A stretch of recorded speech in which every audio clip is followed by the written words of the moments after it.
இன்று சஹாபாக்களையும் அஹ்லே பைத்தையும் பிரிக்கின்றார்கள்.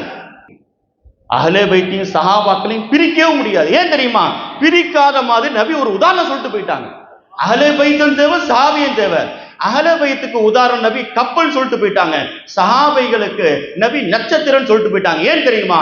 கப்பல் நட்சத்திரம் இல்லாமல் ஓடாது, நட்சத்திரம் கப்பல் இல்லாமல் போக முடியாது.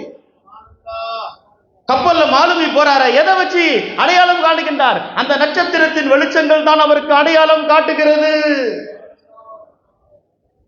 அதனால்தான் நபி என் அஹ்லே பைத்திற்கு உதாரணம் கப்பல், என் சஹாபாக்களுக்கு உதாரணம் நட்சத்திரம் என்றார்கள் பெருமானார். இந்த ரெண்டையும் பிரிக்கணும்னு பார்க்காதீங்க, கரை சேர மாட்டீங்க. இந்த ரெண்டையும் பிரிச்சுட்டு நீங்க கரை சேரலாம் நினைச்சீங்கன்னா கரை ஒதுக்க முடியாதுங்க. ரெண்டு பேரையும் பிடிச்சுக்கோங்க. கப்பலும் தேவை, நட்சத்திரமும் தேவை. இரண்டினுடைய வழிகாட்டுதல் அடிப்படையில் நீங்கள் கரை சேர முடியும். சொர்க்கத்திற்கு போக வேண்டும் என்று ஆசைப்பட்டால் ஒரு பக்கம் சஹாபாக்களை பிடிங்கள், ஒரு பக்கம் அஹ்லே பைத்தை பிடிங்கள். நீங்கள் கண்ணை மூடி திறந்து பாருங்கள், சொர்க்கத்தின் வாசலாக இருக்கும்.